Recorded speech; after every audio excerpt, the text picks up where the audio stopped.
Hey everybody, this is Carl from Carl's Opinion, and I just want to say hello, and we're going to have our panel show tonight.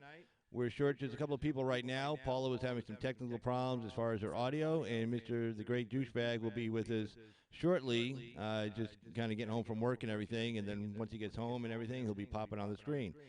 So without further ado, I'm going to go bring the panel in, and hopefully the audio is working good, and we're all happy, and life is good. So just give me a couple of seconds, guys, just to catch up, and we'll bring them on right now.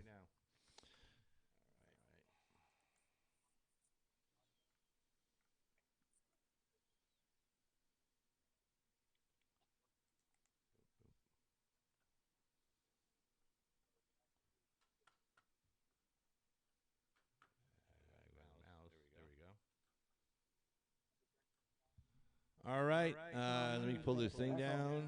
Boom. All right, so here we are. This is our panel, and starting with there's me, there's Amie, there's Lee, there's Effie, there's Tony, there's Laura, and there's Teleise, right in the order going from left to right, top to bottom. So we got a really good show tonight. We're going to be starting off discussing immigration, and we'll get right to it right now. Okay.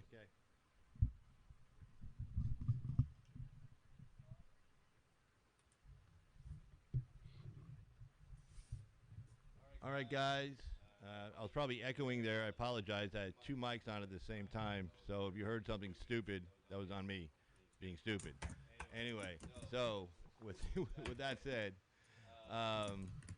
so the big story right now I wanted to get to is immigration, and as you notice, I had the headline up here. Let me get it. Boom, boom, boom. Basically, Donald Trump doubling down on closing the border, and he pretty much told the Mexicans, "Hey, look, you got a lot more to lose than we do." Basically, we import a lot of agricultural products from Mexico, and those products can't sit on those trucks for more than a week or so before they start going bad. Especially now we're coming into May, June, July. They don't do well in the hot sun. So, I mean, just today, I bought some green onions, and they said made in Mexico on them, or grown in Mexico, whatever they said. It said from Mexico. So basically, if he shuts down that border and he keeps it shut down for a couple of weeks, a lot of people losing a lot of money down there, and that'll put pressure. And the people who have that kind of money, the people who kind of run the country. And if those people start talking to the president of Mexico and start saying, "Hey, listen, I don't care what your politics are regarding the people from Central America or whatever, I'm not losing millions of dollars so you can make a political point." And even though it's a dictatorship of sorts and kind of a socialistic country, the people with the money are the people with the power. If they're losing money, they're gonna be doing something about it. So I tell you what, I want to start off with Amie tonight because Amie's husband works for the Border Patrol, as she stated before on the show, and she has some good, down there in the weeds, if you will, of the border. And so, Amie, if you can bring us some insight as to what's actually going on right now, I'd appreciate it. I'm sure the whole panel would. I'm sure everybody viewing would as well. Thank you. Yeah, I've got so much information, but I was in El Paso last week, and one of the things that happened is I came across a what are they called? Canine handler. And what has happened is they've moved them to the juvenile shelter. And with all these kids coming in, there's thousands of them, they have to take the temperature of every single kid because those two children died. So they won't stay in their spaces. They're wandering around. The boys and girls step with each other, and they have different laws of consent in Mexico. The age of consent is 12, and it's the same in a lot of the South American countries. So there's sexual stuff between the kids, and this guy said it's just dirty. The kids are all sick. They're coughing. They have nowhere to put them. Some of these kids are not accompanied. So then they're reaching out to the churches, which we all know how that's going. The churches are making lots of money. Now they're asking for help. They're running out of money. So they say it's just a really bad situation down in El Paso. And I don't know how many have come across, but it looks like there's thousands every day. I'm not sure where else you want me to go with this, Carl. There's so much information. Well, Did you let's just listen let's to just that start with. Patriot Comitatus? Uh, no, I didn't. I didn't get a chance. I didn't get a chance to research that today. But if you just want to start with the fact that they're pulling agents from the interior border checkpoints, and because they don't have the manpower, because they have to process so much paperwork, and we've heard a lot of the catch and release stuff, and a lot of some of the infighting between ICE and the Border Patrol. If you want to touch on that, because I'm sure there's a lot of mis and disinformation out there about what's going on between the two agencies, maybe you can give us some insight into that. That'd be great. I don't know about the infighting between ICE and Border Patrol, other than it puts a big burden on the agents, and I'm just going off of common sense, that are turning people over to DHS or ICE, and then they're getting dropped off in the interior. There's pictures and videos up in Phoenix of just rows and rows of people hanging out on the sidewalk because they have nowhere to go. And I'm seeing posts of women who are afraid to walk their dogs or afraid to, go shopping or whatever, because you can't differentiate always from the and the illegals here. So the crime has gone up and is now the most dangerous city in Mexico or in the world. And all these border towns are the same. All the violence and crime sky high. I think in Tijuana the crime rate rose 65%. The agents are tasked to the hilt. They're playing whack-a-mole essentially. They've moved a bunch of agents from Tucson sector over to Texas, and in November they were moving them to California, then they were moving them to Texas. They're just all over the place. They can't keep up. They don't have enough people that can even make it into the Border Patrol, let alone get through the whole program, which I think is 6 months. Wait, so that's actually a shorthanded. 6-month program, the Academy for the Border Patrol? Yeah, the Border Patrol Academy, I think, is 6 months now. Get people to pass the polygraph test. People don't even want to apply for the job, so they're very shorthanded.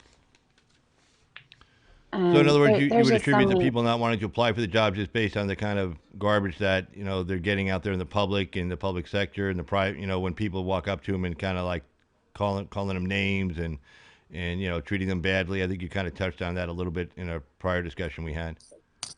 Yeah, people are starting to they're not doing their jobs and their hands are really tied. They have to follow the law. We're a country of laws. So if they're told, hey, just check this person out, give them paperwork, tell them to show, and they have to go to the judge or whatever, and they have to let them go. So people are frustrated with that. I understand. I do have this stuff. But, Amie, I don't want to cut you off, but I see Paula just came back on the side. I want to see if I can hear Paula. Paula, can you say something? Hi, can you hear me? Yes. Oh, sorry. Finally, I can hear her now. Sorry. Okay. All right. Hi, And Paula. God Hi, rested on the 7th day. All right. Sorry, Amie. Go ahead, please. I didn't mean to interrupt. Thanks. I'll move on to the bathroom quick, guys. So people, 1 second. People, when they find out what the Border Patrol Academy is like, it's like constant training. They have to learn Spanish if they don't already know it. They have to do PT. It's not like just showing up and you get your badge and you're done, and you have to learn all the laws. It's not that easy. So there's definitely a shortage. And if you drive in the Southwest, all along the Interstate I-10 or wherever, there's Border Patrol hiring. But they just don't have the numbers. How would you describe the morale among the Border Patrol agents themselves? How would you describe the morale right now? The canine handler that I met the other day was pretty frustrated, and they got a pay cut. I'm not sure when, January maybe. They're working really long hours. They're exhausted. It's starting to get hot out. So he was pretty discouraged. Okay. And Yo, he said to me, there's kind of no turning back. Oh, wait, hold on, excuse me. I'm sorry. This is a major announcement. There's the great douchebag down there who's actually appearing on camera for the first time in the history of YouTube videos. The great douchebag himself is appearing live on video camera. Thank you, Mr. Douchebag. You're welcome. How is everybody? What's up, douchebag? Hey, douchebag. How you doing? Hey, what's up? How y'all doing? Very Can y'all good, hear me very okay? good. Fantastic. Yeah, your sound is good. Yep. Sound is good. Video's good. Excellent. Very good job. Awesome, awesome. So sorry I'm a little late. I do apologize about that. Not at all. So what do we All right. what do we Amie was finishing telling us about. I asked Amie about the. Remember, Amie's husband works for Border Patrol. Amie was finishing telling us about the morale with the Border Patrol agents, and then we're going to go ahead and pass it around to the panel after that. Okay. All right, cool. All right, Amie, go ahead. Thank you. Yeah, so he was pretty discouraged. I mean, my husband has a pretty upbeat attitude, so he doesn't complain about it too much. And have anymore when he comes home from work, we don't talk about it. Because he works it all day and I research it all day. So there's some stats though that I want to get information that people might not know about what's going on. Like as they're recycling children, where there's women and children that the South Americans are kidnapping on their way through Mexico because they know if they have a child with them, they can apply for amnesty and they can stay. So there's all these children missing, but they're also taking the children and having them cross the border, flying them back to South America, whatever their country of origin is, and doing it again. So where are these activists that are worried about the kids? Nowhere to be found. Nowhere to be found. Yeah. All right, they're Paula. not saying anything other than moral. Okay, we'll go ahead and jump around now. We'll start with Paula up to the top. Paula, you have anything to add to that? Sure. I mean, I just think it is terrible, and I don't understand why they're not. Where are these people? Like she said, where are these people that were advocating for the kids? I mean, why are they just bringing them over like that and nobody cares? It's like all these big advocates are just like, oh, forget it. It doesn't matter. Right. Lee, what do you got to say about what Amie was just talking about?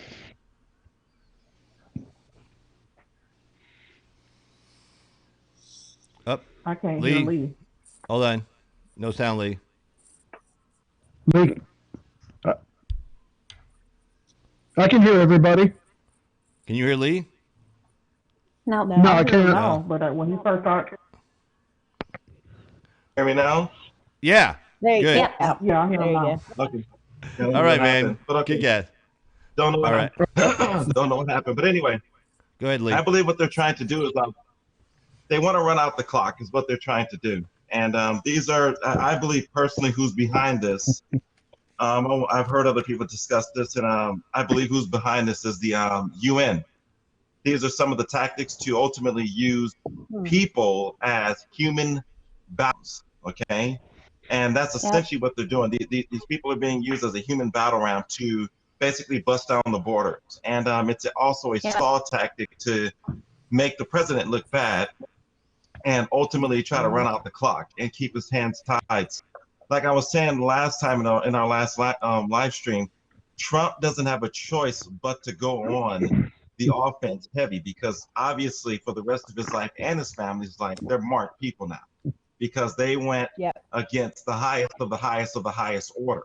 So they don't have a choice but to go heavy on the offense. So I'm expecting one thing. I'm expecting, this is just my personal opinion, and I've been saying this for a while.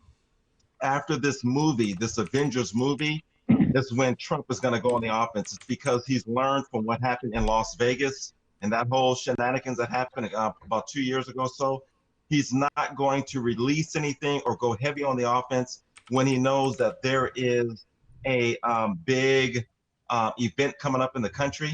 So, and he knows that the deep state loves to play their false flags with things like that. So I'm expecting for Trump to really go on the offense. I was reading, as you guys were talking about this, as he was talking about, I was looking at his tweet. He said Mexico is doing nothing to help stop the flow of illegal immigrants to our country. They are all talking no action. Likewise, Honduras, Guatemala, El Salvador, it goes on to say that they've taken our money. And then also in the same article, from this is coming from over here at BP News. It also talks about far as essentially how the Mexico is saying that many of these people are coming from Central America, which is true, and I've seen it. They definitely are different.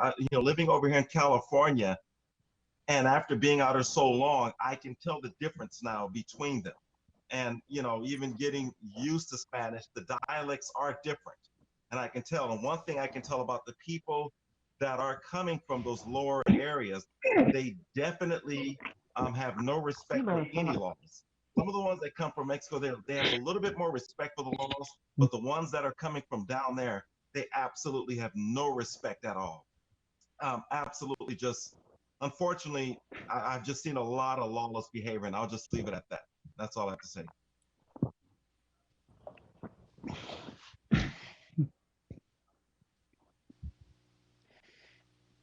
I have to agree, Lee. I can tell the people that grew up on the border and the people that have come here that have no respect for Americans. They don't like Amie? Americans. Yeah, hold on.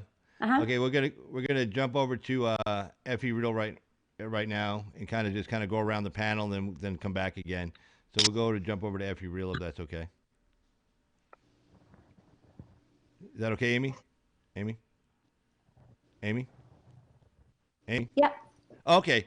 All right. Yeah. Amie? Actually, I had my mic off, so that's why nobody could hear me. So that was my bad. Sorry about that. But yeah, Effie, if you wanted to jump in on this regarding the UN and what you think maybe possibly they might be doing, something to that effect. Well, can you hear me now? Yeah, gotcha. Do I sound like okay? I had my mic off. I didn't want to make more noise. Well, no, not particularly regarding the UN, except for insofar as they're in bed with Soros, etc. But I was doing some digging yesterday, and I found an article dated October 18th that refers to a study. Well, actually, no, that's the word. What do you call it that reporters used to do that they don't do anymore? Oh, yeah, investigation. I found an investigation dating all the way back to May of last year. And but I read both of them, so I'm going to read the highlights if it's okay. Yeah, go ahead. Okay, I'm sorry, I couldn't hear. There's a group. I don't know if maybe, I'm sorry, I forgot the lady's name that just was speaking. Amie. Amie, I don't know if Amie, if you've heard of this group. It's called the CARA Family Detention Pro Bono Project. CARA is an acronym. Okay. Well, apparently it's an acronym that represents 4 different organizations: the Catholic Legal Immigration Network, CLIN, the American Immigration Council, Refugee and Immigration Center for Education and Legal Services, and the American Immigration Lawyers Association. Thus the acronym CARA. This is 3 of these 4 groups are funded by George Soros's Open Society Foundation. Yeah. Essentially, what they're funding are the caravans. They support the they essentially they do the propaganda, and the governments of the 3 nations that the president said he was going to cut funding for, including especially Honduras, have taken funds from these groups in order to send these people in large groups across our borders. So the governments themselves are complaining. Another thing, remember the last article that said we give them $500 million a year, $1 million a year. I was digging through these articles, and it says actually just Honduras alone take $4.3 billion a year from us by way of what's called Remittances? I'm trying to see what they call it. Yes, remittances, exactly. Thank you, Yeah. remittances. And that's from the governments of Honduras taking the source, sending the people up here, then they send money back to Honduras. It makes up 17% of the GDP of Honduras. Wow. That's just one of the countries. So I thought that was very interesting. It's a big money.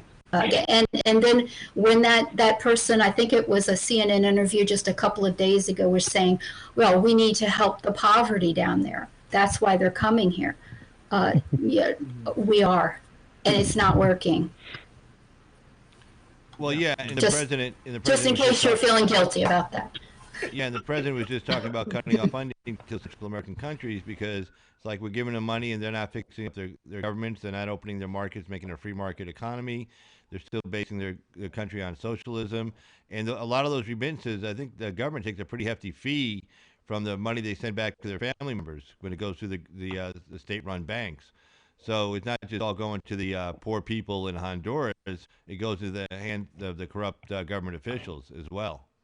So, Tony Patriot, what you guys say? Welcome, first time on the show. So go ahead. All right. Because I think me. everybody Appreciate it. else has either called in before or actually been on the video before. So yeah, go ahead, Tony. Why don't you introduce yourself a little bit too? Tony's got a channel. I have a link to his description as well as Lee's channel, Nonya's channel, and Teleise channel as well in the description page. So go ahead, Tony. All right. Thanks, Carl. Well, first of all, I don't think anybody working on the border's wages should be getting cut right now. They should all be getting increases, first of all. I want to say I definitely agree with President Trump taking an aggressive stance on this. It's just, shutting down the border. Because, I mean, that really can hurt Mexico. From what I hear, something like 85% of their business comes to us. So, I mean, we could put a real hurting on them and force their hand to really start helping us out with this illegal immigration problem we have. And it's a big problem. Not just the cost, which the cost is astronomical, but, I mean, it's our nation's sovereignty at risk here. This is, I talk about illegal immigration all the time on my channel. Pretty much like it's always on my mind. It's something we have to deal with. Well, as far as what the president is doing, as far as cutting off funding to the 3 Central American countries, I assume you have a positive opinion about that, Tony. Yes, and from what I heard, I believe he's done it, hasn't he?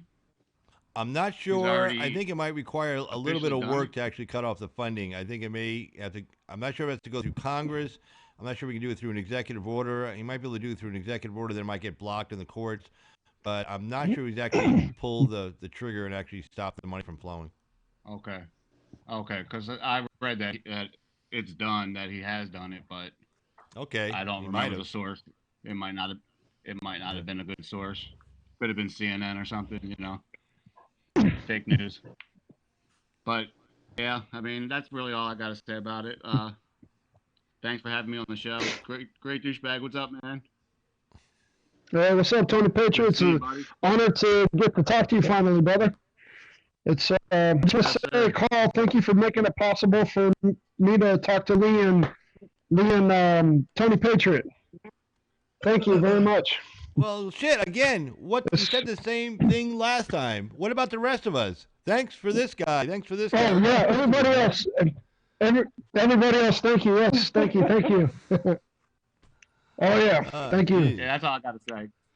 All right. Thanks, Tony. Okay, Laura, it'll be your turn. So, Laura, what are your opinions, thoughts on this topic? Primarily what Amie was talking about, and then Lee, I guess, and then the follow-ups. Close the border now. It is a crisis. I'm not in a border state, but it's affecting a whole country in this country that have are like many generations in this country that are struggling, getting any resources at all. And this is just horrific, because I'm not seeing it firsthand like Amie is. I was shocked to hear about the checkpoints in the hotels. I mean, my God, I can't even imagine.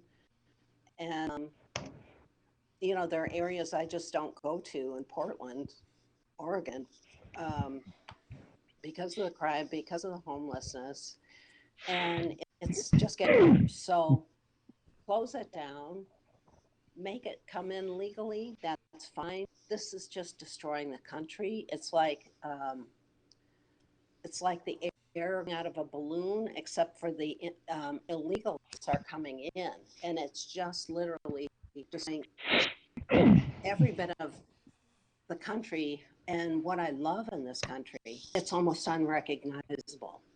And I just am so upset by what I see, and the Democrats stalling and resist and all this stuff. And of course I'm on, so I get a double dose of that too. So close it down. And here in Portland, about, I don't know how many months ago, we had a sit-in or sleep-in or camp-in for a number of weeks, protesting the ICE people. And, you know, they were so abusive that neighboring businesses, small businesses, had to shut down because they were, you know, it was too dangerous for them to go to work. And of course, when they finally broke up camp, it was just pigsty. And I actually have a friend that was a doctor at this camp, and we are on very different sides of this illegal business. But she was like, "Oh yes, just let them in," and I'm like, "Oh my God, please, where do we put them?" So, you know, I don't want anyone suffering wherever they are, but let's take care of our own peer today in this country. We've got our hands full. So close it down. It's a crisis. We can't continue. And I just saw pictures of the smallpox on this person's body, and I just was like, oh my God, let's not even go there. And when I hear about these illegals getting fake Social Security and all these benefits, it's just shocking. It's shocking for somebody who's been struggling for so many years due to a medical condition. So that's my word. Shut it down. Shut it down now. Well, yeah, just a story in the Wall Street Journal about measles is now on the rise again in this country, and the number of cases they just reported. And you know, even the Wall Street Journal, who's generally pro illegal immigration, because of course they just want cheap labor, slave labor, basically, for their big corporate donors. Even they had to finally recognize, although they kind of buried it like on page 7 or 8, but still even had a report on the story that the measles, measles is on the rise again in this country. So, all right, Teleise, would you like to add some commentary to this? Basically, my thoughts on the border is I think all immigration should stop until they do something about the homelessness problem. I mean, I don't care about illegal aliens or illegal immigrants at this point, for that matter, when I was sleeping in trash all over the country. You know, that's what I have a problem with. Little kids, I have a coworker that rides around in a van, and he was taking and giving these people sleeping bags. They laying on those grates where that smoke comes out of, trying to stay warm. And, we were giving him sleeping bags to take to these people. And, I'm in Cleveland where it's cold. We have fall and winter where it can get cold. And, y'all tent cities up in Minnesota and in San Francisco. And, you got thousands of people being ran out of their neighborhoods, and they end up on Skid Row homeless because you're bringing all these people over here. I don't care what their credentials are. I don't care what they bring to the economy. When I see a veteran begging me for change, and they fought for this country for whether 5 minutes or 20 years, they don't have nowhere to go, but you're worried about somebody come over here. So I don't think any immigration, legal or illegal, until the homelessness problem is fixed for American citizens. Because Yeah. I mean, that's like me worried about somebody else's kids when my kids are starving. Right. No, I So mean, that's what I think about it. yeah, no, a big problem is that we have limited resources, even though we just keep running up these big deficits. We have limited resources to be able to take care of our own people, and right, if you have our own people having to sleep on the street, our own veterans having on the street, and then we're bringing in other people, and they're going on, whether they're going on Section 8 housing, whether they're going on Medicaid, whether they're getting their welfare dollars or any kind of grants or anything like that. That's just less money to go around for the people we got to take care of in this country. We could do all those things that they do in Europe. Well, at least before now they have their own migrant problem, but before we could have done all those things for our own people. It's just that we have this huge illegal immigrant population coming in. It just drains the resources. And I've always said, just give us the right number. Say whatever it is as far as how it benefits our country. Is it 1 million, 500,000, 2 million, and then after that number, nobody else comes in. If we need this many workers in this category of workers, high tech, low skilled, medium skilled, high education, low education, just figure out what it is we need, and then give us a number. And after that, stop. Nobody else gets to come in. No asylum claims, nothing. I don't care if the number is 3 million. Okay, as long as they go through the process, it's legal, and we have hearings in the Senate and the House determining what the number actually is, what we need, what is in our benefit as far as for immigrants coming to this country, and not just from south of the border, but from wherever. And then once we get, Tucker said the same thing. Give me a number, but then let's say stop at that number. That's it. Hold the hearings, bring the experts in, bring the economists in, and then figure it out, and then then go from there. But anyway, Mr. Douchebag, it's your turn. So, Mr. Great Douchebag, please go ahead, and thank you for appearing on camera tonight. Thank you. Oh, you're welcome. You're welcome. Well, first, something that a lot of people, I don't know if anybody's aware of it or not, but one of the reasons why I think they're trying to jumpstart, bring in all these illegals, is because what they want is they want to drain our resources faster. They just want to go full force on players. They want to literally, cause, how do I say it? Just they want to quadruple, triple the amount it costs for us to take care of every illegal immigrant that comes into this country every year. And it seems like it's. Oh, go ahead. It seems like they don't really, they don't. It's like they're out of gas. These globalists are out of gas. It seems like they just want to go full steam ahead with this plan that they've been having for years. So really, they're trying electoral college. They're trying to basically, how do I say? They want to move these people around in the different population areas, like rural areas and everything. It's mind-boggling that they're even doing this. I mean, it's like it's like they're trying to speed things up for 2020. They don't really have anything that I think. I mean, we know where these people are at. I don't know how closely ICE follows them or not. Once they release them into those, I don't know if they. I thought that the Supreme Court said that send them back now, or they ruled that they could send them back to once they if they catch them, they can deport. I believe in there. They also, I guess they feel like. They're trying to mess with the census. They're trying to mess with the college, and they're trying to bring in as many people as possible in order to create more electoral votes for the Democrats. That's my take on it.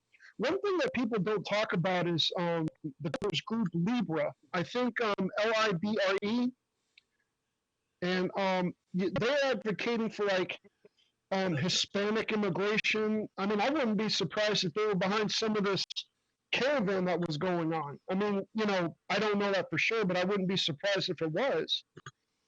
Right. What I understand, they're kind of switched from the Republicans to the Democrats. And a lot of these Democrats are backed by groups like Open Society Foundation that are pushing for open borders. So Right. it's, I mean, you've got all these forces that are combined and joined together. So it's kind of, it's like they're trying to overrun Trump, But Right. Well, I noticed like when Jay Johnson gave his interview, he gave it on Morning Joe, that's for Obama's former head of Homeland Security, and he said he would go into the office and basically his cutoff mark for him for having a good day or bad day was 1,000 detentions per day, and he said if it was over 1,000, everybody knew around him that he was going to have a bad day to stay away from him, and he even said he can't even imagine what 4,000 detentions per day looks like. He goes, there is a crisis at the border. It's a real crisis. It's not manufactured by Republicans. It's not manufactured by Donald Trump. It's a real crisis going on. And I think finally someone from that prior administration said it out loud, and finally some people are maybe starting to listen. I hope that's the case. I'm not sure though. Yeah. It's just, they're desperate. These globalists are desperate. They're trying to get everything done full steam ahead, and they, they need to shut the border down. They need to get they need to get the situation under control. I mean, there's been a crisis at that border since the last several decades, I mean, they just don't, nobody's really dealt with it. Nobody ever dealt with it. I remember after 9/11, they shut the border down. I think it was for a couple of months or I think it was a few months or a few they shut down. But, if really to do something at that border, they could do it. They could shut it down. They can have, I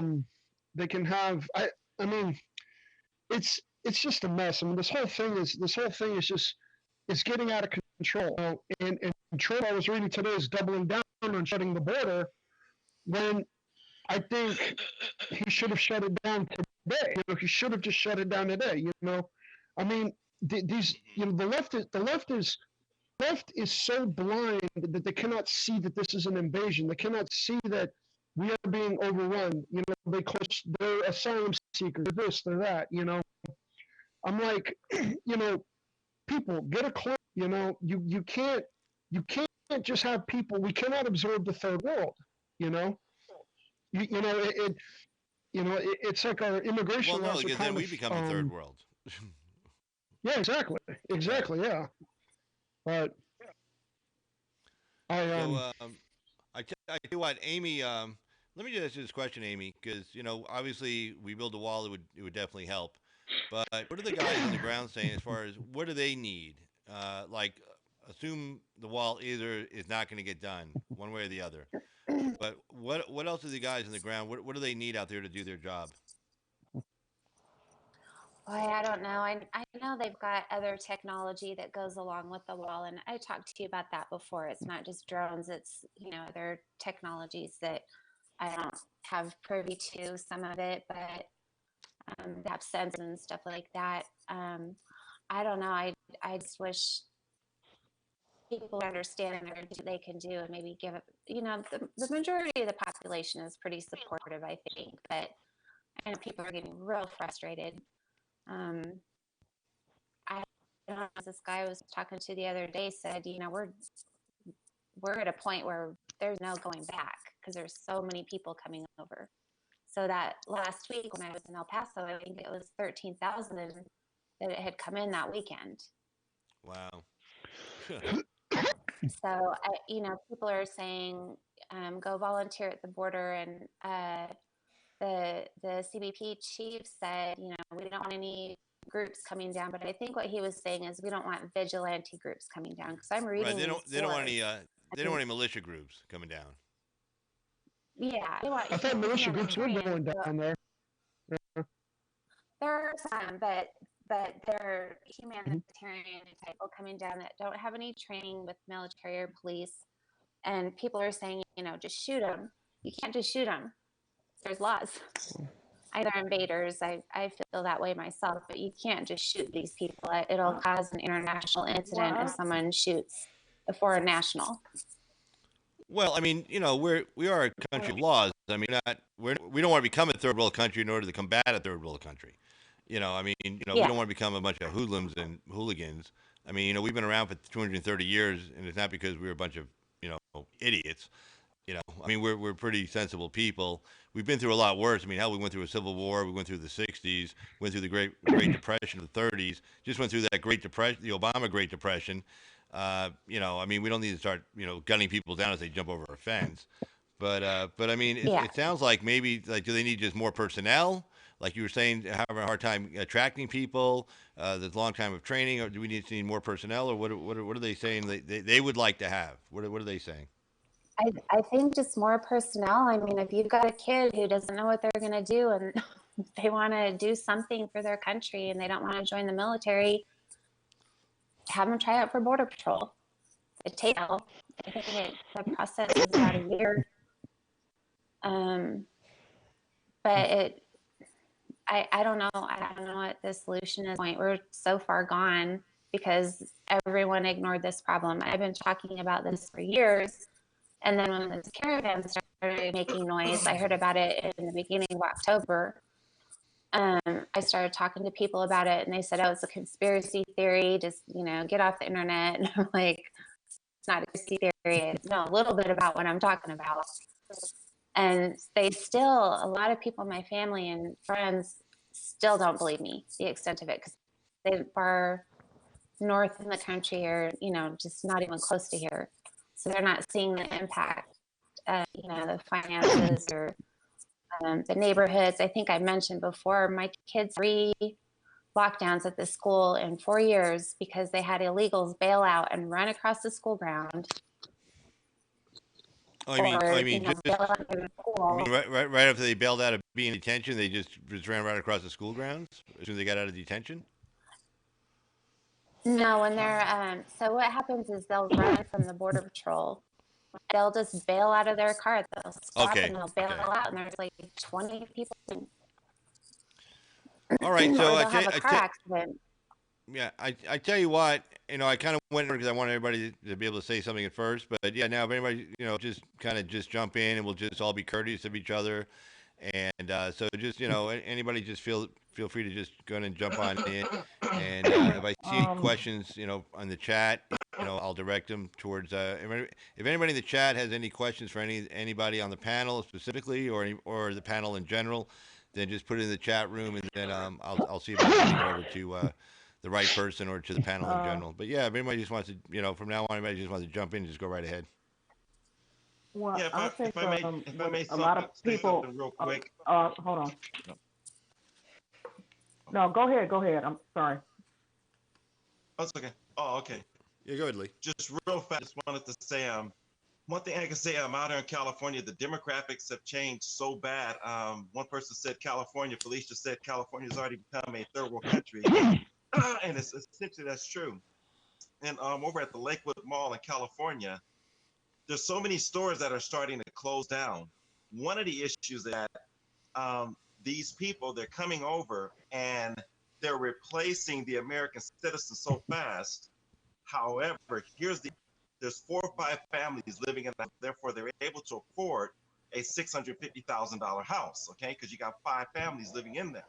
However, problem, the malls and the different jobs in the malls, those companies in there are shutting down because the people aren't able to purchase goods like the families that lived there before.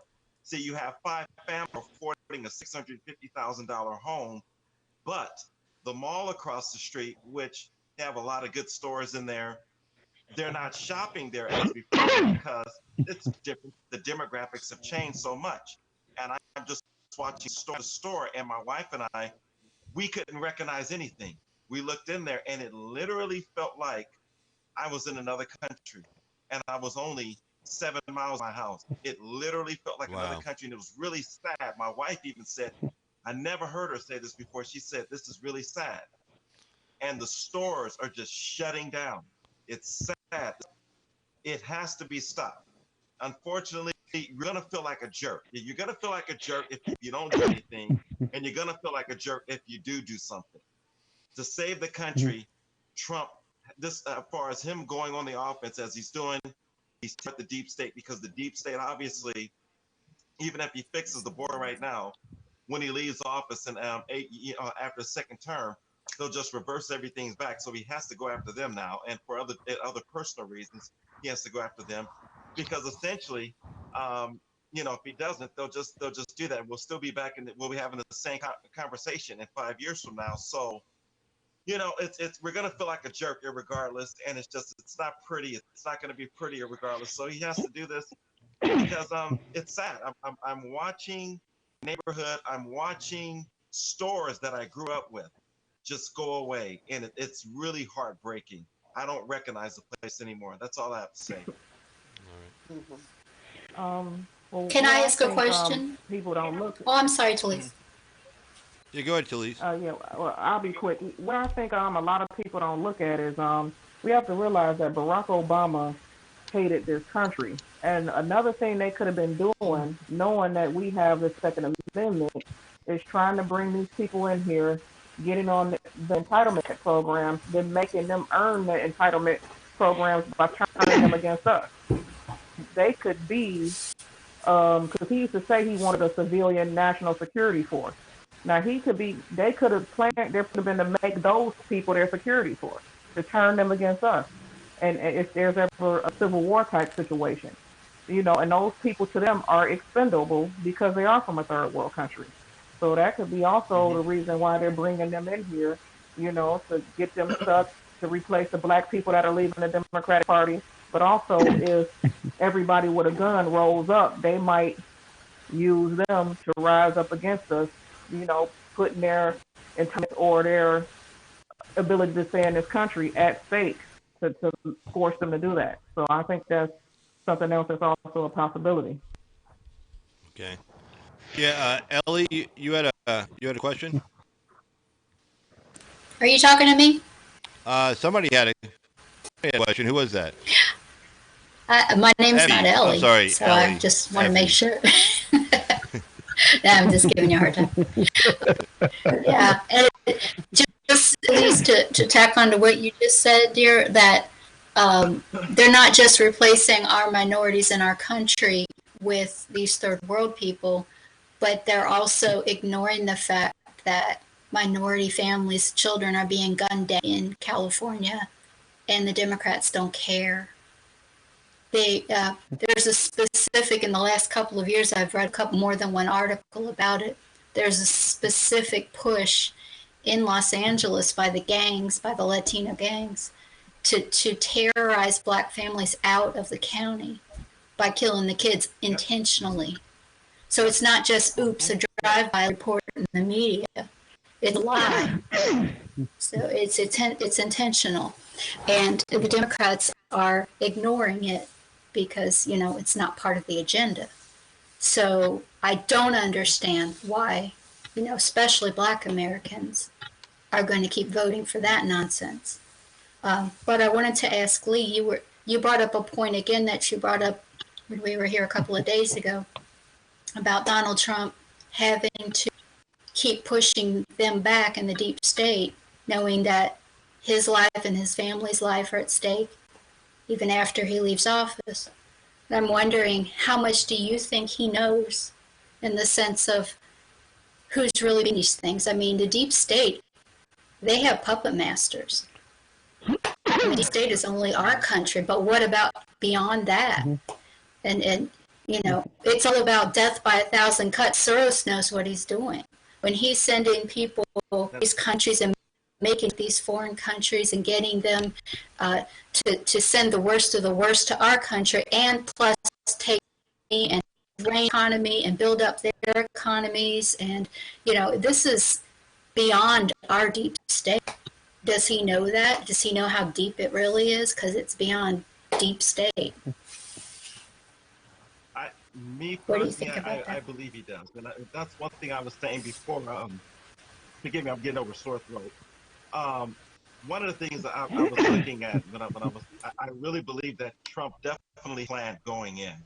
and some of the generals like General Flynn and other people that were his friends, I believe had a plan drawn out for him, because there's no way in the world he was going to put his family in jail like this, knowing that now he has eternal enemies. Okay, and then Trump has been in allegiance with these generals for some time. That's why we found out, if we go back and remember the list that came out remember Trump was saying they've been spying, and sure enough, there was Trump back in 2012, 2010. They've been spying on him for a while, because Trump has been a part of a core group of guys and patriots that have been trying to take the country back for some time. So Trump knew what he was getting himself into, and he knew basically it would come down to this point that it's either we're at a crossroad that either A, this thing works, or B, we go into New World Order. So it looks like the Brits are winning, and I believe that these are tactics, obviously, of certain multi-billionaires that are funding these up for sending them to the border, human battling grounds, as I said earlier, to destroy, I believe, conscious effort Trump is putting forth to take apart the deep state, to get his eyes off of the actual real enemy. Because, like you said, you're so right. Peter Strzok and all those guys, they're just puppets, as we know. And there's some serious, powerful elements behind scene, obviously, and I'm sure Trump has all the intel now that he's in complete control of the NSA, and that was smart what he did. That's why they went after Flynn so bad, because obviously his connections with the NSA. So that's why they tried to take him, because they were trying to take back the NSA, but Trump on it. And that's why Trump knows everything. So I don't know if you saw today, but Trump made something about, I'm in the process of making a video right now about another, making anymore, but on Justice Smollett, Trump actually mentioned him. And now I believe that the DOJ is getting ready to go after everything, all of the ties and connections in Chicago. Chicago is a literal hellhole and really a demonic stronghold for the deep state. You know, of course you have Obama there. Of course you have, what's that? She's real wicked. You know, the woman that just let him off for no reason, just dropped all the accounts. And you have all players out there that are just really, it's in my, I couldn't have written a story like what's going on over there. I mean, it's literally, it's a mafia hellhole over there in Chicago. You know, all of the different gangs and the shootings and, you know, kids dying every day, stuff you never hear about. I mean, I say, well, we need to get rid of the Second Amendment because of kids dying, but they never mention anything about Chicago. Never. There are 10 to 15 people dying every day in Chicago by gunshot wounds. They don't say anything.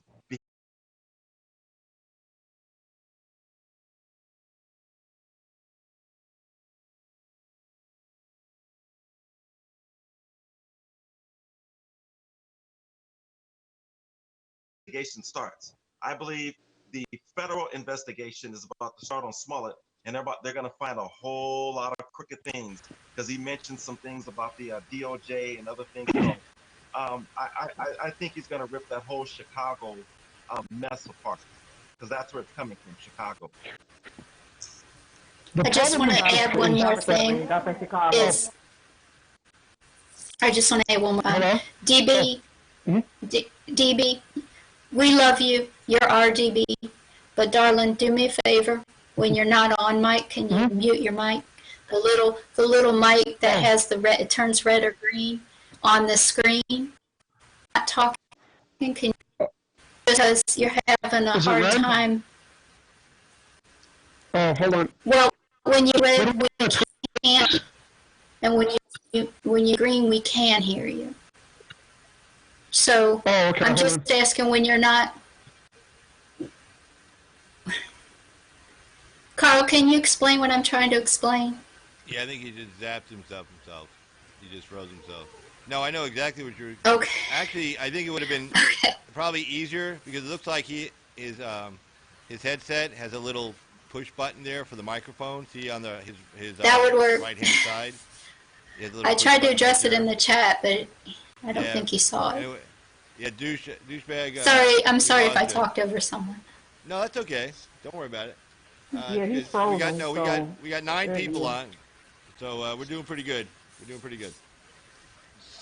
Hey, He's Douche, you there? frozen now. 'Cause I haven't seen him move, so I don't know. No, he's not moving. No, he froze. He froze. Okay. Oh, there he is. Carl, can you send me a link? Okay, I'm gonna take care of that right now. You guys go ahead. Go ahead. What a lot of people missed with the Jussie Smollett situation, when they were going after his phone records, the top sex crimes investigator wanted to see his phone records and wanted to see his phone. And he said there's a lot of celebrity pimps, he called them, in Chicago. So Chicago might be ground zero for the child sex trafficking rings. And one of the things I heard initially, the reason why he didn't want to give his phone up is because he might have had pictures of some underage boys on his phone.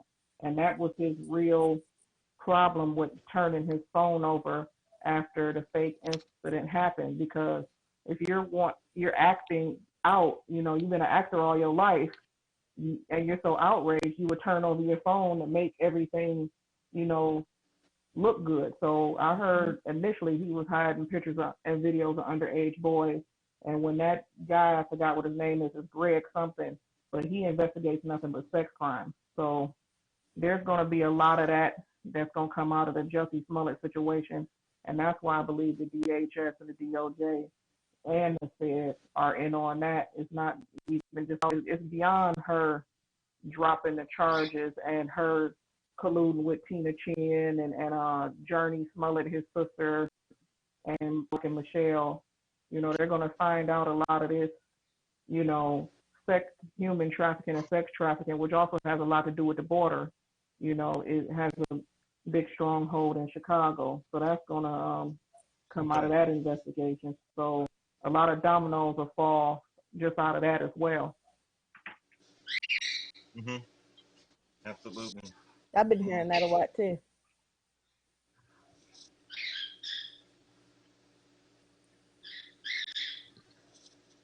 That's probably why they don't say anything about bringing those kids over here. But I heard Jussie may have flipped on some people, and I'm not sure how true that is or isn't, because he's so arrogant and so just unbelievable. With he's gonna sue the city and he's gonna flip on them to Wakanda brothers and all that other nonsense. I mean, we know from Corey Feldman and all that stuff going down that they do have a problem with pedophilia and child trafficking just within entertainment. And all his brothers and sisters were child actors. Yeah. All right, Douche, you're back on. Sorry about that.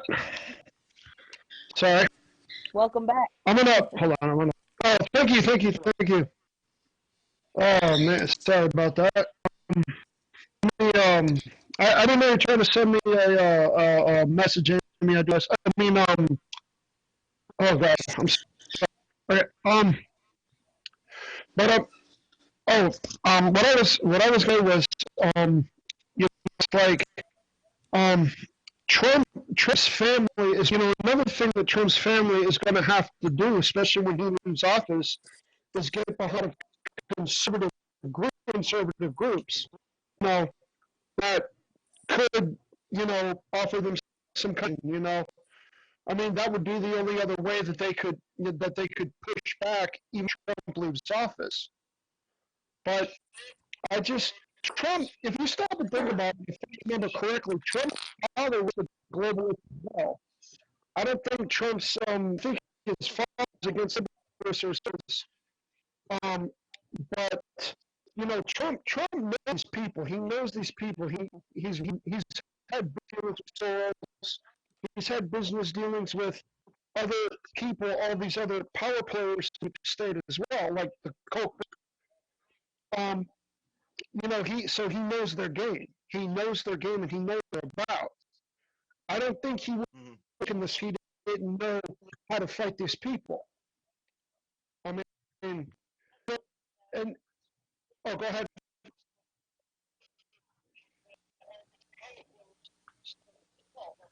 Oh, I thought somebody was. So I'm sorry. But it's like, and I know I've mentioned this family before, but the family is also probably going to have these deep news after this because they're huge backers of Trump. They're very, very big backers of Trump. A lot of conservative causes. They you've never seen the signs about the signs in New York, what is it? New York City, and the signs that are going up about AOC. They're the ones backing those signs. They're doing it through some super PAC that they donate heavily to. But I don't know. I mean, it's going to be interesting to see this next, up into 2020. It really is.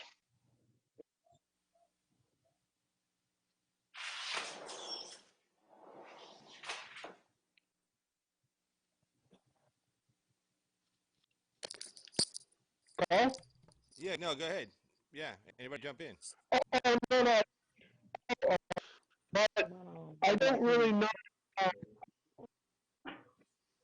Okay, I think we got Amie back. Okay. Yeah, sorry about that. That's okay. No problem. Good deal. Okay. It's only our second panel night. So hey, you know what? Gink's out of it now, and we're good to go later. So hey, no problem. But okay, yeah. Anybody want to like I said, everybody just jump in. Like I said, the first round, I just want everybody to get their word in. Now jump in, and you're good to go. Real quick, I kind of wanted to piggyback on what Lee said. I'm sorry about that. Yeah, I'm going to be getting out of here, but I just want to say thank you to all of you guys. Thanks, Carl, for having me. And I look forward to seeing you guys next time. I got to shut it down and get ready for tomorrow and go to work, guys. So thanks so much. Thanks, Tony. Thanks to all the douchebags. Good night. Appreciate it. Good night, guys. All right, thanks, Lee. Good night. Good night. All right, good deal. Good night. You just hit that little hang up button. Boom. All right, good. I'll take the screen off. Hold on here. All right, hold on. Let me just jump off the screen real quick here. Douchebag sounding kind of choppy to me. Oh, sorry. Is that? Can you guys hear me? Just when you're talking, you're like in and out. Is this better? All right, Effie, did I lose you? There you go. Way better. Oh, shit. Is that better? Yeah, hold on. Yeah. I think I just lost it Effie. sounds way better. Oh, okay. Tony Patriot, keep doing your thing, brother. Patriots have got your back. All right, hold on. Absolutely. All right, tell you what, you guys keep talking. I gotta get Effie back. Sorry.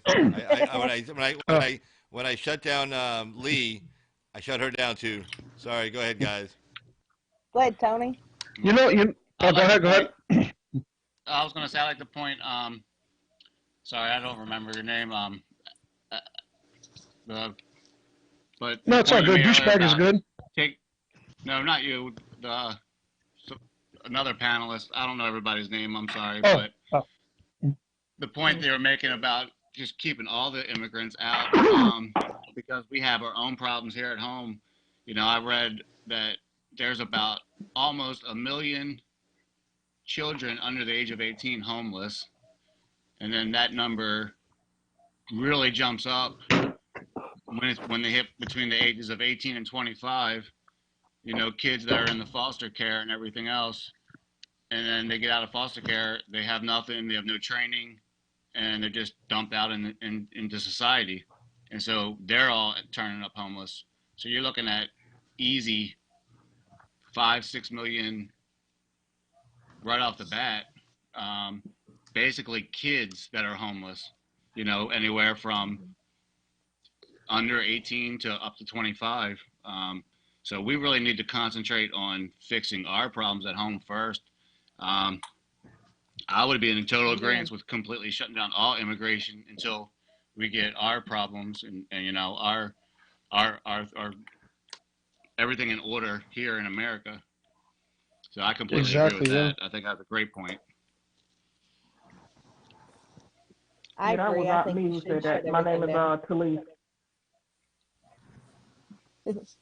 I mean, if you Sorry, you George. ask black people, most black people say immigration should be between 0 and 250,000.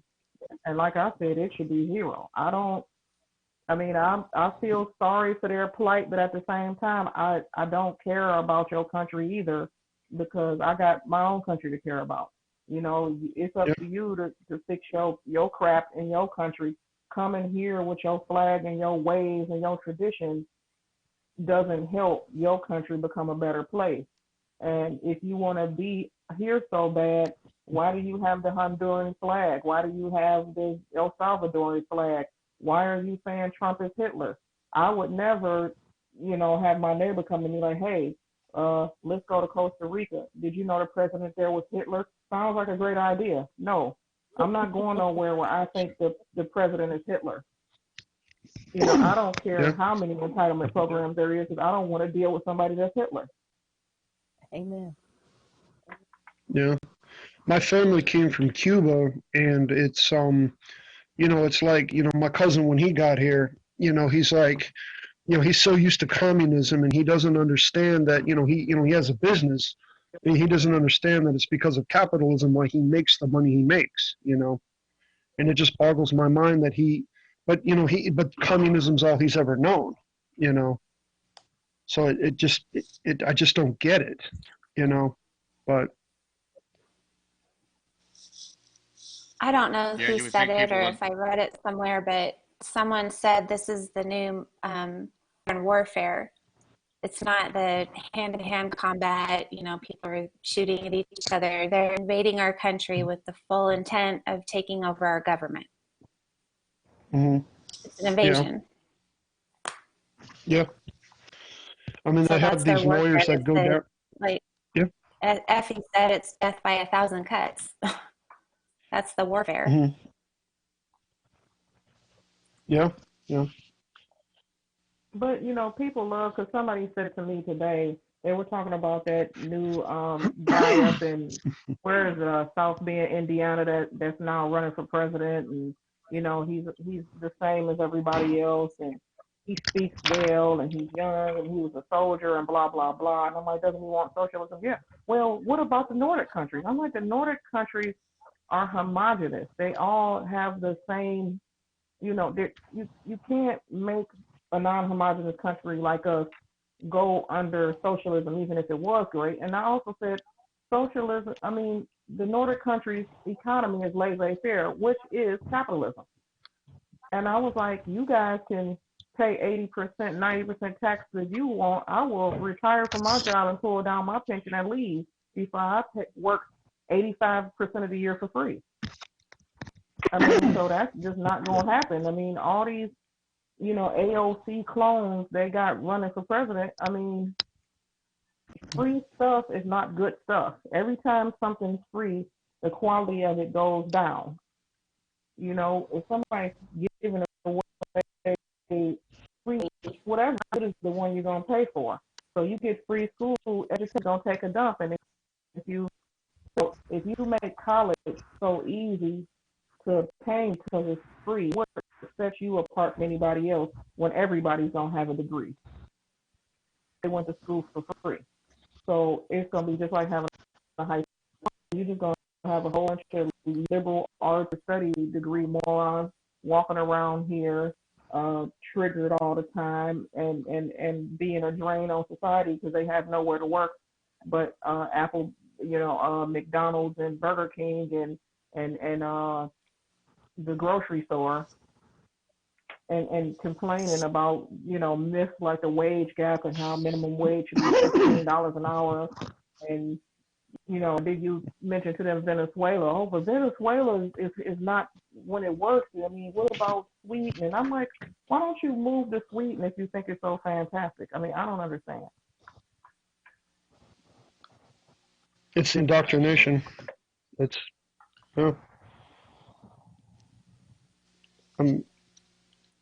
You would like to think that people would learn, like. No, go ahead. Good. Okay, I was just going to say, you would like to think that people, like what Douchebag was saying earlier, when people move from Cuba, you come here and you realize you know, you think they would learn. You know, people going from California to Texas, and they're going to sit there and continue to vote Democrat. It's like, what do we have to do to get through to these people? You know, how else are they going to learn? I mean, they experienced it firsthand, and they're still not learning. It's hard to get through to these people. I've heard most Cubans, when they come here, they hate socialism. Well, unfortunately, the only way these people, especially this younger generation, are going to learn is if they have everything taken away from them. They don't need to live in poverty or to do without, you know. It's an entitlement mentality that they have. That's true. I agree with that. Yeah. And I'm making sure I raise my kids to know, you know, to know what's right and what's wrong, and what's going on in politics. And I'm not going to let the schools brainwash them. Not at all. My son's 17, and he just registered Republican. So, you know, I'm proud of him. He's smart. He knows what's going on. He gets it. That's good. That's good. I don't. Yeah. I've been watching my daughter's homework. I mean, she's just in kindergarten, but, you know, I'm still keeping an eye on it because I've been hearing about over in UK, they've got the kindergarten kids being taught sex ed, and I just don't think that's right, and I don't want to see that come here. Well, Obama tried to get it here. They basically cheated most of the things he did with him dancing on Ellen and wearing sunglasses and shooting basketball. I mean, they had fifth graders up in Illinois not just learning sex ed, but they was teaching little boys how they could use female condoms so they could have anal sex with another boy. And Are you serious? people that were in the U.S. Department of Education under him were members of NAMBLA. And I think we all know that that's that man-boy love thing where they agree with pedophilia. Wait, hold on, everybody. Hold on. I just have to apologize because I screwed up. When I was cutting Lee off, closing him off, his closed off, and I clicked it again, and I hit Effie's and closed her out. So sorry, Effie. I apologize. Thank you for coming back. Welcome All right, back, guys, Effie. go ahead. Welcome back, It was Effie. personal. It was 100% personal. Don't think I don't know it. Oh, jeez. Damn. Don't believe anything douchebag says. It's not true. Me? No. Right, go ahead, guys. Go ahead, guys. I am the great douchebag. Everybody knows who the douchebag is. You know, but I what can I wanted say? You know, to talk to you guys about Maria, the tear lady from the border. You guys remember that picture where the lady was running with the tear gas and she was dragging those two kids and it was all a photo op? That woman is an activist, and hold on, let me get my notes. So the swamp is deep. Hold on. So the co-founder of the Women's March said that she would help her. So she went down there and helped her get across the border. And I'm not sure where she moved to, but she got over here. Now she goes to rallies. She travels around to rallies and makes money as an activist. So she was in El Paso last weekend for a rally. And who was that again? Maria, that lady she was in all the newspapers and stuff. She was the one that was dragging her kids with the tear gas on Tijuana Beach. Yeah, she's an activist now. And the woman who the co-founder of the Women's March worked for is a Democratic congressman from California. So she worked for that woman, and that woman had a hearing with Secretary Nelson and chewed her out and told her she was a traitor and all this kind of stuff. And she brought Maria up during that hearing. Wow. So that's how they're using these people.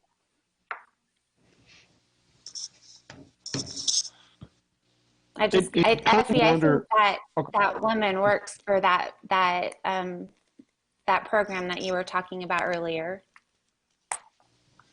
I think for one of those 3 programs that you were talking about, that the co-founder of the Women's March. I don't know what her name is. Linda Sarsour. Sarsour? No, it's a white lady. Well, there was one woman who just resigned because she didn't like what was happening. Is that her? Yeah, I'll have to look her name up.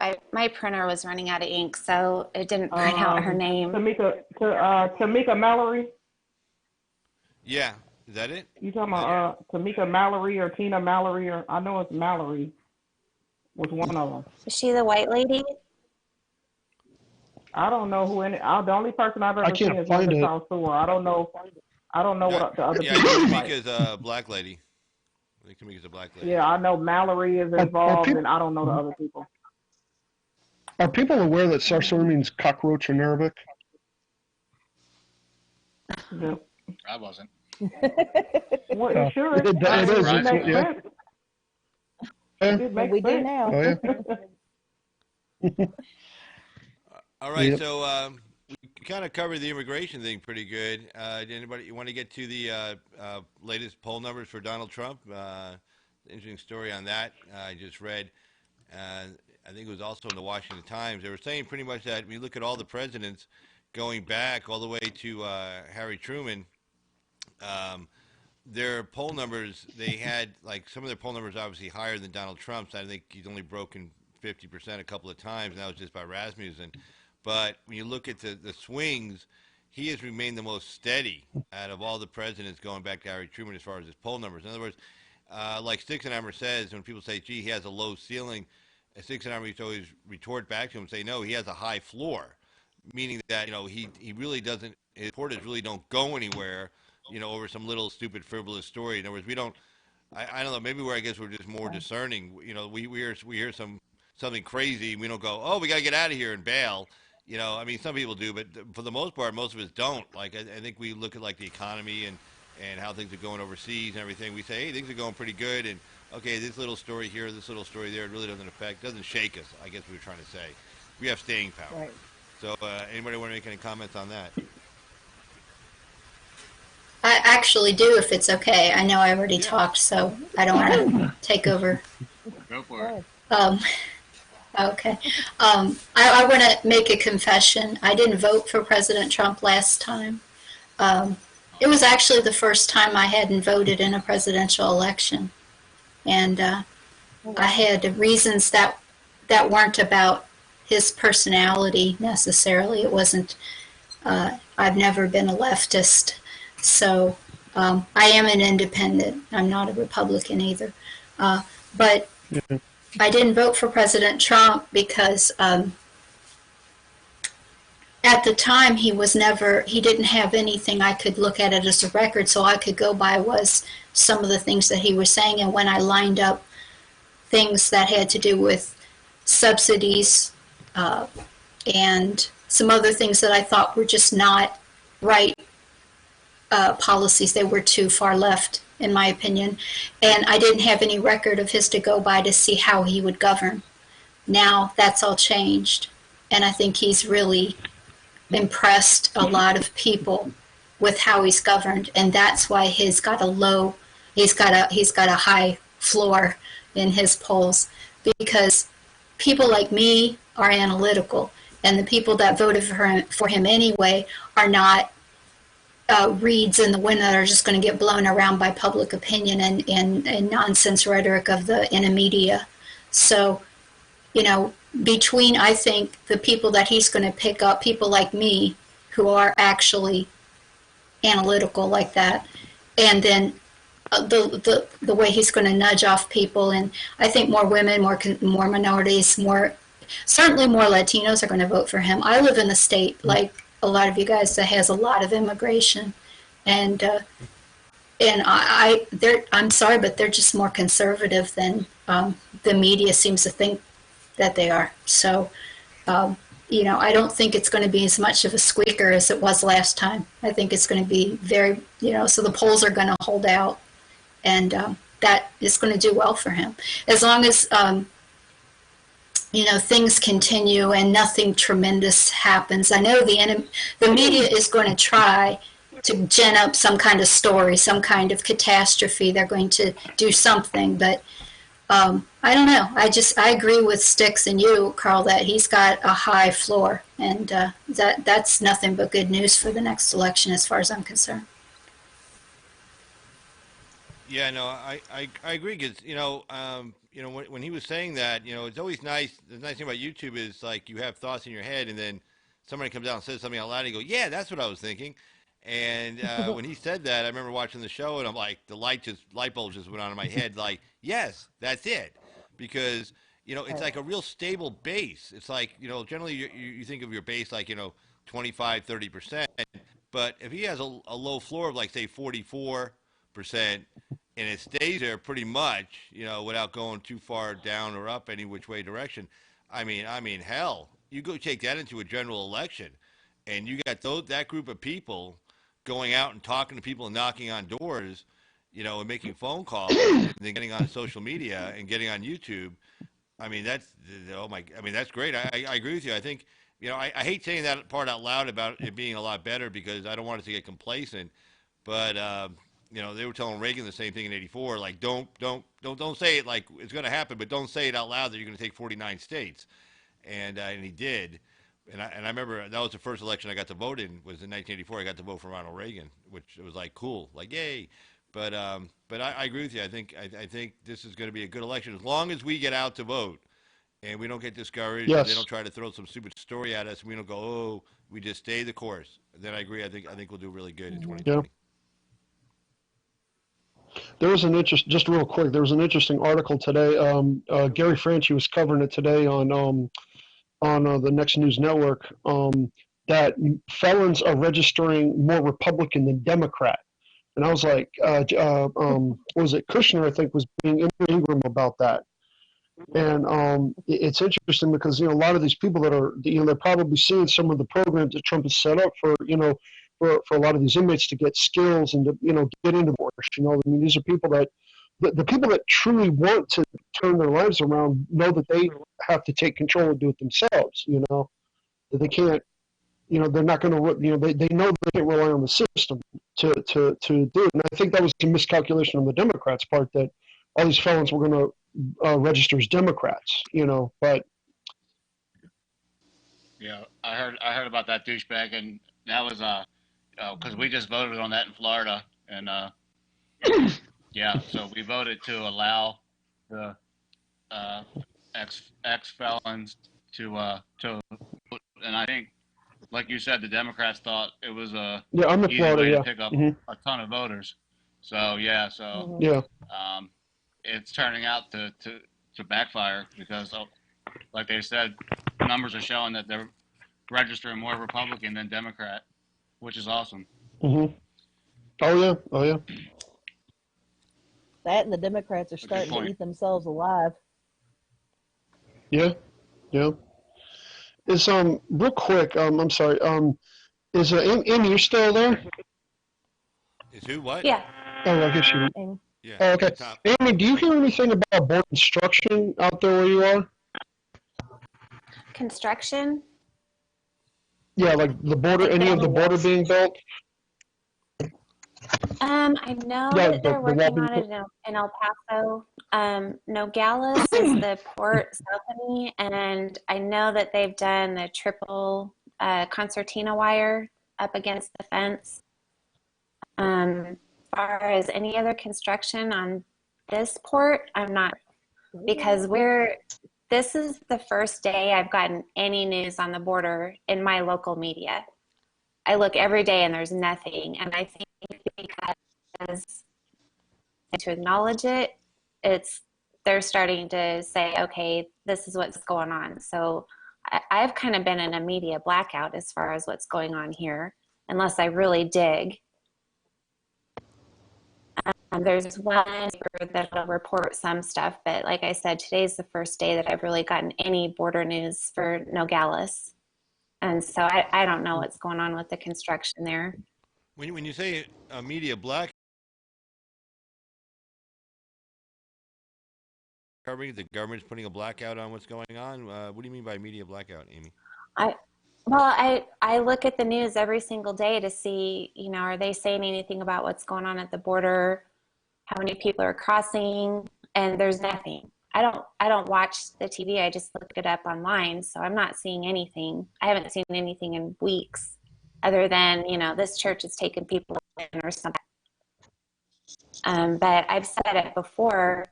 If there's a hit and run or some kind of crime, they will not report the legal status of that person. And we know who's doing the hit and runs. So just like the national news media, when they don't report status of people or their ethnicity, the local news media is doing the same thing here with hit and runs and accidents and crimes and stuff like that. Yeah. Wow. It's obvious that why they do that. It's obvious. It all goes back to who owns whom and who's actually running the media. It's not just about their ideology. Obviously, there are people who are brainwashed into thinking that this nonsensical ideology of the left is the right ideology or correct ideology. Yes, there's true believers in the media for sure, but they're puppets. And I sound so conspiratorial when I say that, but they're puppets. I mean, it's just crying out loud. Who owns the media? Who owns these they're large international conglomerates. This is an attack on our sovereignty. This is an attack on our country. And the media are complicit. They are enemies. This isn't just, they're not just lying. They're not just politically different. They don't just have different solutions to the same problems. They're actually actively trying to dismantle our country. Borders are racist? Give me a break. And all the history of all the world, all of those borders were always racist? Walls never worked? What?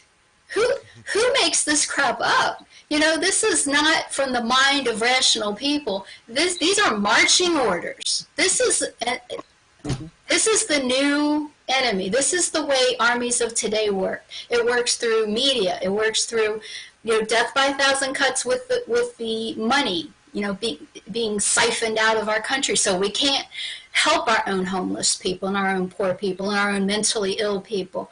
And they want to take us down.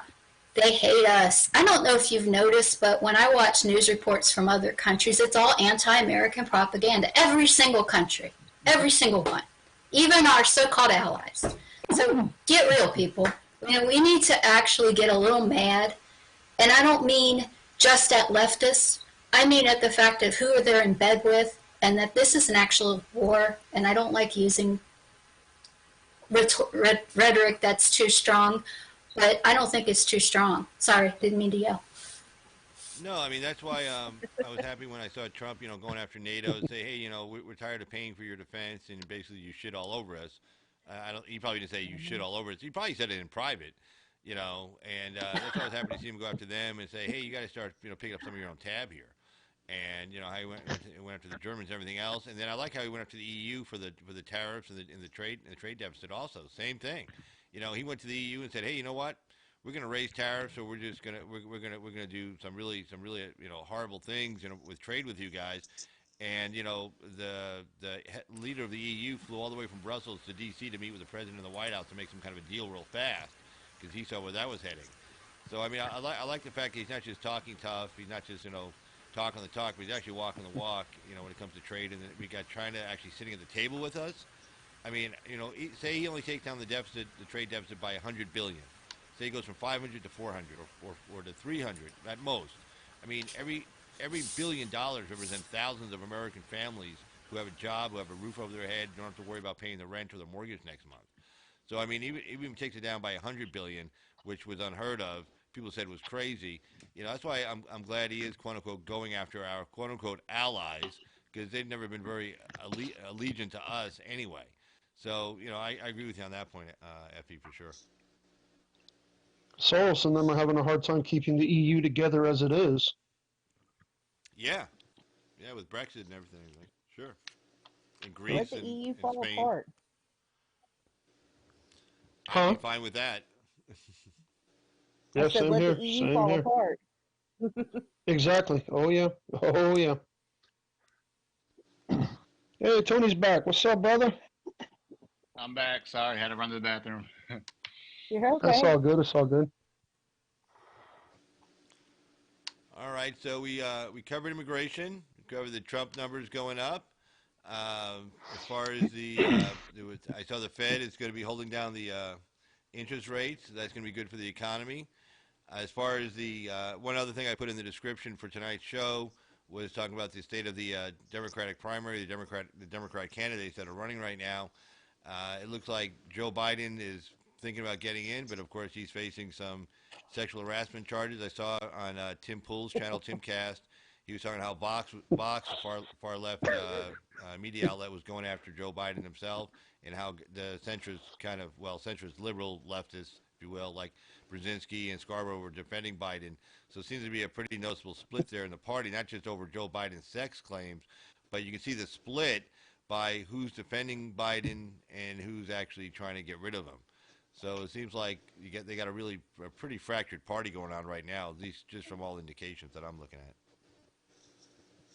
Yeah, I mean, on that note, I mean, they sit there and they attacked Kavanaugh over something they couldn't prove. Yet you've got all these pictures and videos of Biden just being as creepy as he can be, and they want to defend him. You know, their double standard is just so blatant anymore.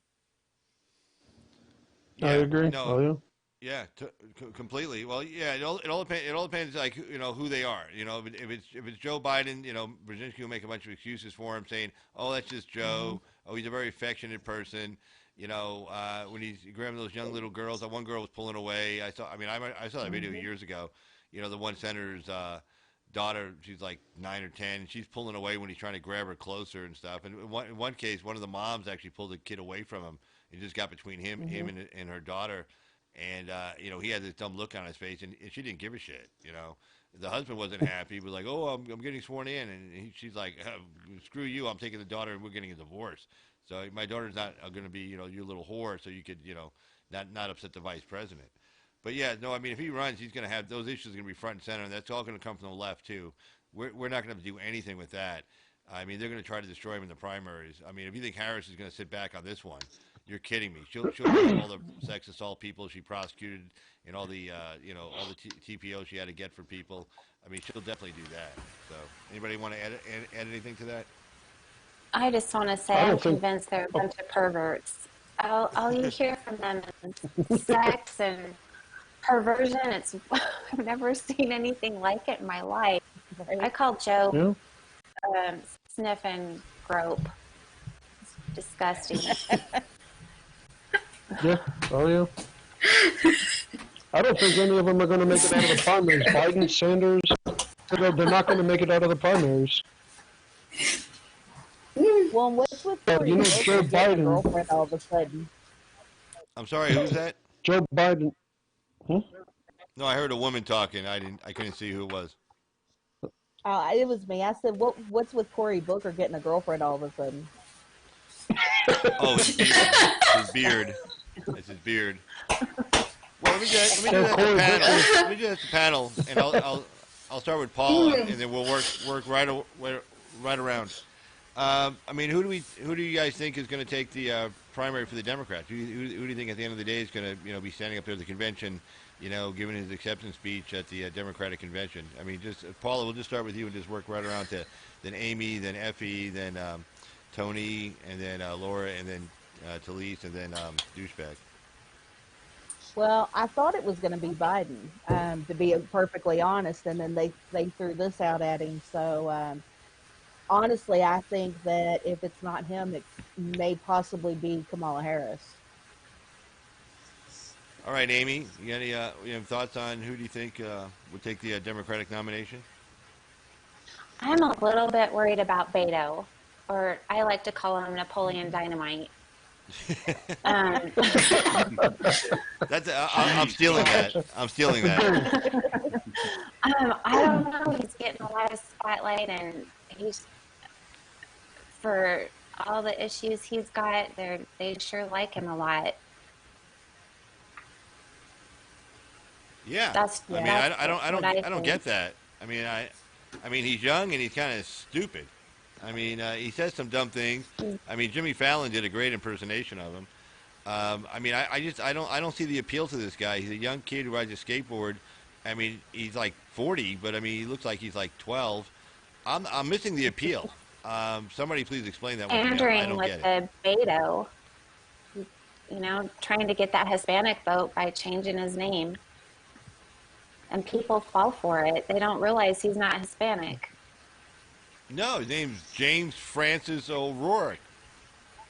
And you can't get any more Irish than that. I mean, Jesus. You know, if he was Italian, like I'm half Italian, it would be like Luigi Mario, you know, I don't know, Corleone. Yeah, and I think he's like a fourth or something. He's not even a junior, he's a fourth. Yeah. All right, so he's Effie, got a lot of money. Yeah, Effie, who do you think for the Democrats is going to take the nomination? It is a crazy train. Can you hear me? I swear, every time I think I have it figured out, something else crazy happens over on that side of the country and the political thinking. I swear, every time I think, okay, it's going to go this way, then they pull out like another scarf and then another one and then another one. And it's just like, oh, all the colors, I'm just so confused. So I don't know, man. You know, Biden seems to win by default. He's not even officially in yet. He hasn't announced that he's running. He's still, what do they call it, doing research and testing the waters and, I don't know, greasing palms, whatever he's doing. But he isn't in yet. And I don't think that they want someone that's as extreme, because you have to remember, it costs money to win a presidential election. So while Kamala Harris is, like you were saying, Kamala Harris maybe, she's so extreme, and the corporate backers probably don't want her. So they kind of want to coronate someone like Biden. But then, you know, you have the extreme, the people that get all the headlines now, because you got two opposing forces, the actual Democrat Party that's in the United States, and I know they're supposed to be called the Democratic Party. I prefer to call them what they are, the Democrat Party. And that force, they want the more corporate, more widely acceptable nominee. But then you have the external forces, the ones that we keep talking about, the international forces, the ones that are running the media, the ones that are saying open borders and, you know, borders are racist and all that. Those people have their favorites, which are the extreme left. Those are the people that are putting together all these creepy Uncle Joe pictures and spreading them all over the internet. You know, that's what the people on the right aren't doing that. We don't give a crap. You know, mostly we're just laughing. We're just like, oh, creepy Uncle Joe. Yeah. I mean, to be honest, conservatives are a hell of a lot more cool about, you know, if you're a weird guy. Not in the sense that we like pedos, but I don't think he's a pedo. I think he's just a touchy-feely, weird guy who's kind of out of step with, you know, the current sensibilities. And I think most people who are right of center kind of get that. Like, he makes me a little creeped out, and I don't want him next to my daughter, but I don't think he's a pedo. I think he's just a weird guy. And we're okay with weird. You know, we're not making these memes. We're just laughing at them. So you've got a war in the Democrat Party, and that's why I was saying every time something new happens, it's like, oh, there's another turn, there's another twist. But I do have an unsettling feeling about Beto. I think there's a spiritual thing going on with that guy. I think he's got that charm. I don't really get charm. I mean, it's not my thing. I didn't get Obama's charm, but people are saying, oh, he's got that charm like Obama, and they want him they want to have that Obama 2.0 feeling, and it's all about feelings with the voters. So maybe him. Did I talk too much? Sorry. No, go ahead. Okay, Tony, who do you think? Who do you think for the Democrats? Who's going to Okay. take the nomination? All right. Well, I did do a lot of research into it. I wanted to see where they all stood on. I mean, of course, we know a lot of them are open borders and supporting the Green New Deal and just out of their minds. But Elizabeth Warren, to me, actually would be one of the best candidates besides for her stance on illegal immigration. A lot of her policies, actually, she would agree with Trump on, although she would never come out and admit it. When you look at what she supports, there's a lot of things that are in line with what President Trump is doing. But I don't think she has a chance. For instance, like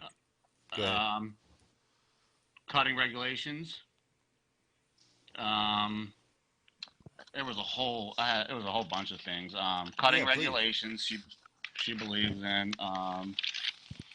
Give me a second.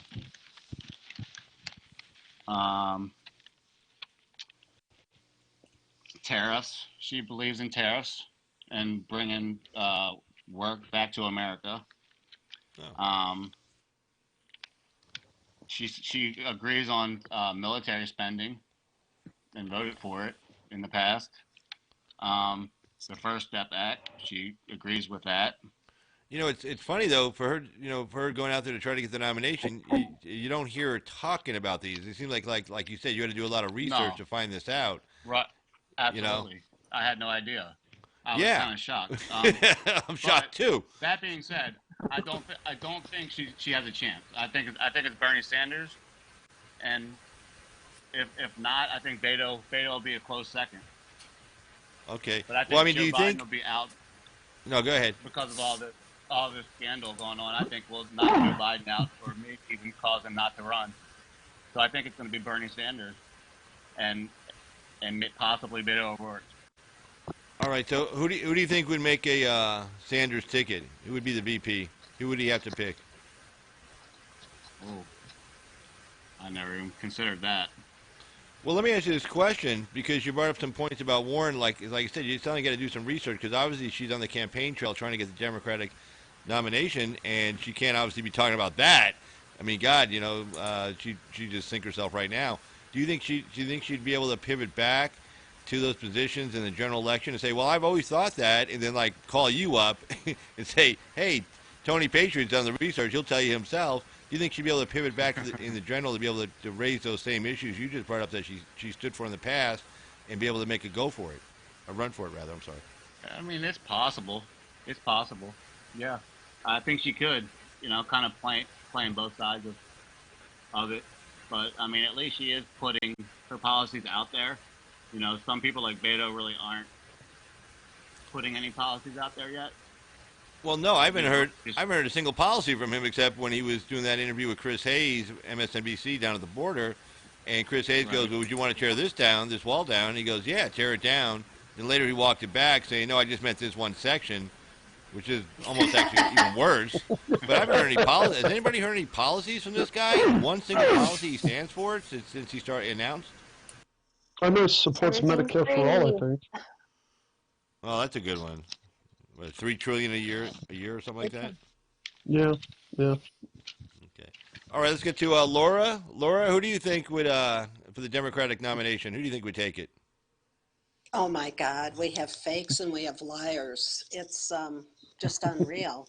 And as for Biden, he's an old guy. I'm older too. And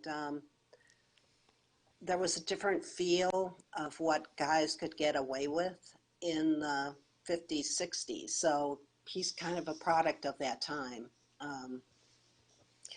That doesn't make it right. I can't wrap my mind around anyone being a pedo at all, but can't stand the man.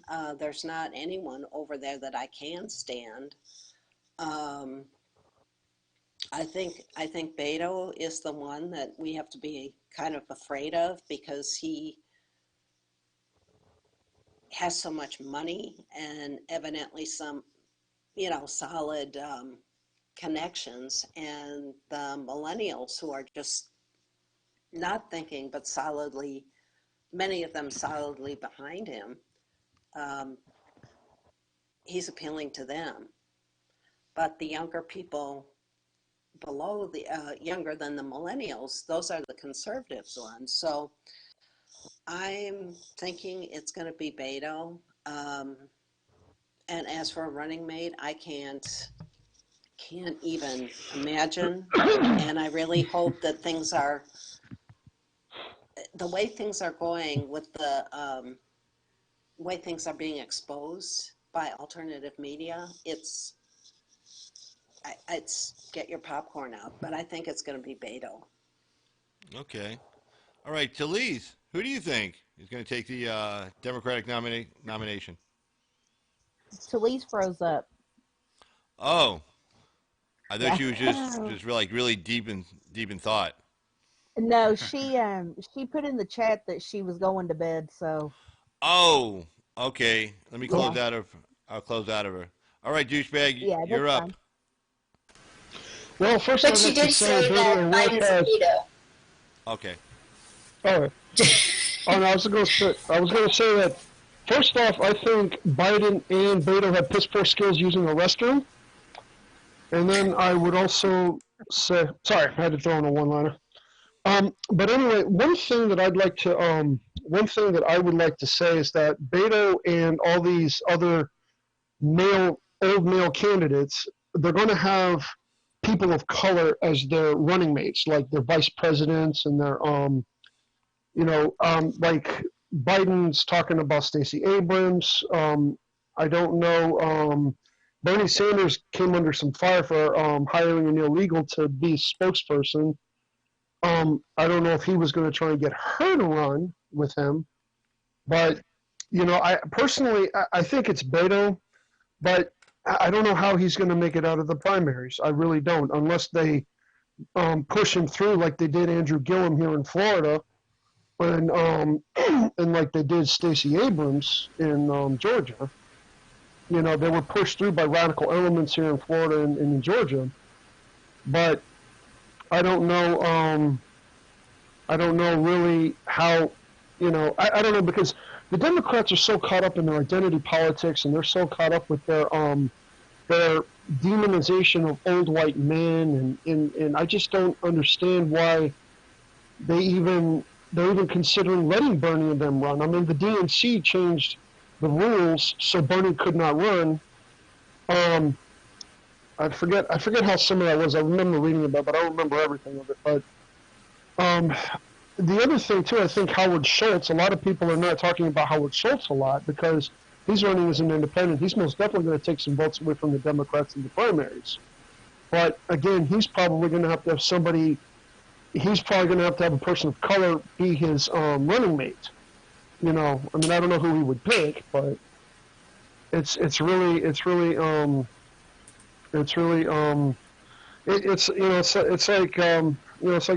they say, get the popcorn and watch, because they're going to destroy each other in the primaries. They're going to try and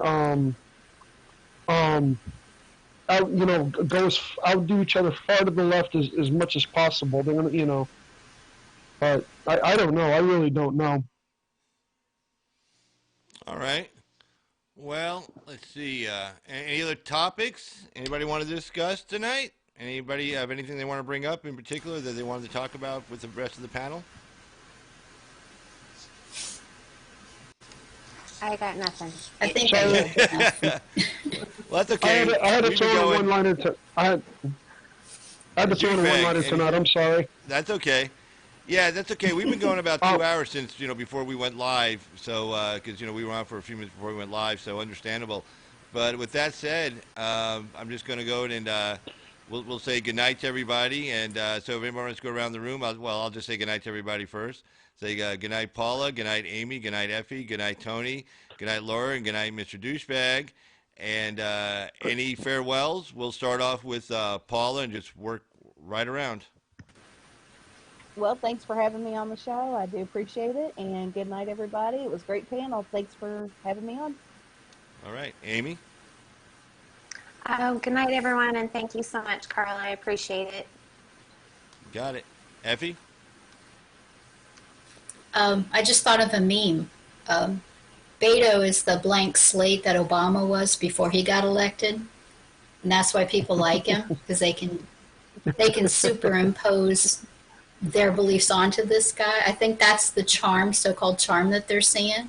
They can project onto him like they did. Remember Obama, he didn't have any real experience either. And they just projected all their hopes and dreams into him.